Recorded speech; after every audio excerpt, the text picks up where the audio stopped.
अब देखिए next question number 3 से 8 में ये चीज़ शो करवानी है कि गिवन फंक्शन एनालिटिक नहीं है। उसके लिए आप ये चीज़ अगर शो करवा दो कि सीआर इक्वेशन सेटिस्फाई नहीं होती तो आप लोग की ये चीज़ प्रूव हो जाएगी कि गिवन फंक्शन एनालिटिक नहीं है।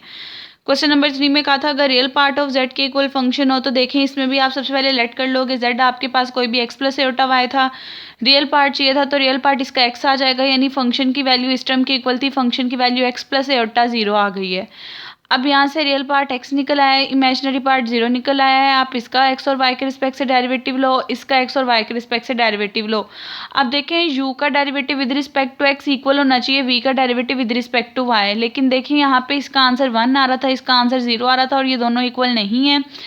ये दोनों नेगेटिव साइन के साथ इक्वल होने चाहिए थे, ये भी दोनों नेगेटिव साइन के साथ इक्वल नहीं है। तो आप कहोगे कि दोनों में से एक भी इक्वेशन अगर सेटिस्फाई ना हो तो इसका मतलब होता है सीआर इक्वेशन सेटिस्फाई नहीं हो रही, तो आपका फंक्शन एनालिटिक नहीं होगा।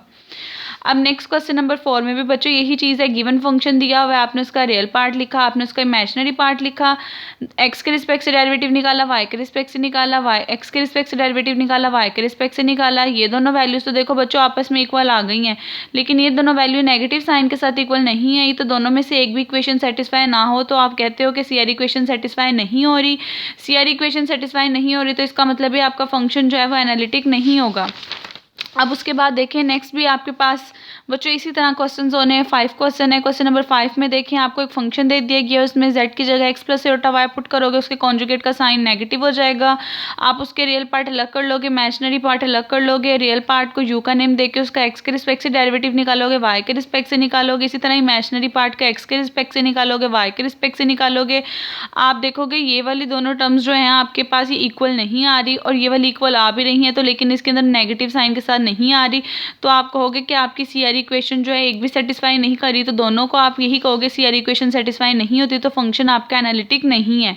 उसके बाद नेक्स्ट क्वेश्चन नंबर 6 है। 6 में आपको फंक्शन z कॉन्जुगेट का स्क्वायर बताया हुआ था, आपने z की जगह x प्लस एटा y लेना होता है तो उसका कॉन्जुगेट x माइनस एटा y होगा, उसका स्क्वायर लोगे, रियल पार्ट अलग करोगे, इमेजिनरी पार्ट अलग करोगे, रियल पार्ट अलग किया तो उसकी वैल्यू आपके पास ये थी, इमेजिनरी पार्ट की ये थी, आपने रियल पार्ट का x के रिस्पेक्ट से डेरिवेटिव लिया, y के रिस्पेक्ट से लिया, इमेजिनरी पार्ट का x y के रिस्पेक्ट से डेरिवेटिव लिया। आप देखोगे दोनों सीआर इक्वेशंस को सेटिस्फाई नहीं कर रहे होंगे, तो आप डेट्स वाई कहोगे फंक्शन एनालिटिक नहीं है।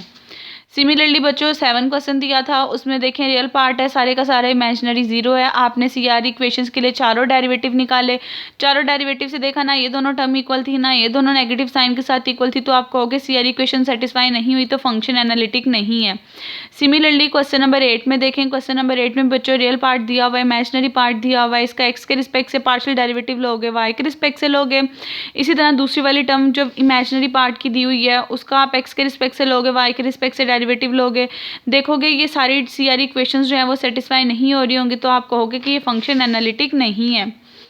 उसके बाद बच्चों 9 से 16 क्वेश्चंस है। 9 से 16 क्वेश्चंस में आपसे कहा है आपने थ्योरम 3.3.2 यूज़ करना है ये शो करवाने के लिए फंक्शन एनालिटिक है। 3.3.2 थ्योरम यही है कि बेसिकली आपने सीआर इक्वेशंस चेक करनी है। और बी पार्ट में आपसे कहा है वो डेरिवेटिव निकालने का जो नया फॉर्मूला है 9 और 11, आपने अगर पोलर फॉर्म हुई तो पोलर वाला यूज़ करना है, दूसरी फॉर्म हुई तो दूसरे वाला फॉर्मूला यूज़ करना है। अब क्वेश्चन के अंदर स्टार्टिंग में मैं वो फॉर्मूला बता दूँगी, आप लोगों ने याद कर लेना है, आपने बच्चों वो फॉर्मूला अप्लाई कर देना है। 9 से 16 है, तो बच्चों देखिए 9 क्वेश्चन में आपको फंक्शन दे दिया हुआ है। ए पार्ट में पहले एनालिटिक शो करवाना है, एनालिटिक के लिए सीआर इक्वेशन चेक करनी पड़ेगी। रियल पार्ट लिखा, यू के इक्वल उसका partial derivative with respect to x और वाई के रिस्पेक्ट से निकाला। इसी तरह इमेजिनरी पार्ट लिखा, उसका एक्स के रिस्पेक्ट से डेरिवेटिव निकाला, वाई के रिस्पेक्ट से निकाला। आपने देखा दोनों में सीआर इक्वेशन सेटिस्फाई कर गई हैं, सीआर इक्वेशन सेटिस्फाई कर गई हैं तो फंक्शन एनालिटिक हो गया है पूरी की पूरी डोमेन में। क्योंकि बच्चों देखिए इसके जिसके क्वेश्चन में कुछ भी ना आ रहा हो उसकी पूरी की पूरी डोमेन पे फंक्शन एनालिटिक होता है, लेकिन कोई अगर फंक्शन किसी पॉइंट पे अनडिफाइन हो रहा हो तो उसकी डोमेन में से वो पॉइंट निकाल देते हैं। अब उसके डेरिवेटिव का जो बच्चों formula in form of you CR equation x और वाई की फॉर्म में होते हैं, ये दो फॉर्मूलाज होते हैं, आपकी मर्जी आप ये फॉर्मूला यूज़ कर लो, आपकी मर्जी आप ये फॉर्मूला यूज़ कर लो डेरिवेटिव के लिए। मैंने फर्स्ट वाला फॉर्मूला सबके लिए यूज़ किया, आपने फॉर्मूला याद कर लेना डेरिवेटिव का।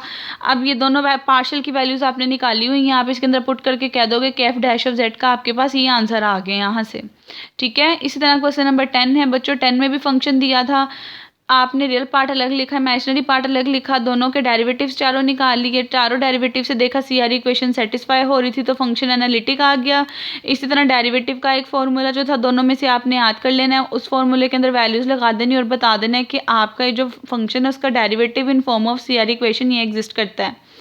अब बच्चों क्वेश्चन नंबर 11 और 12 सेम इन दोनों क्वेश्चंस की तरह वो आप लोगों ने खुद करने हैं।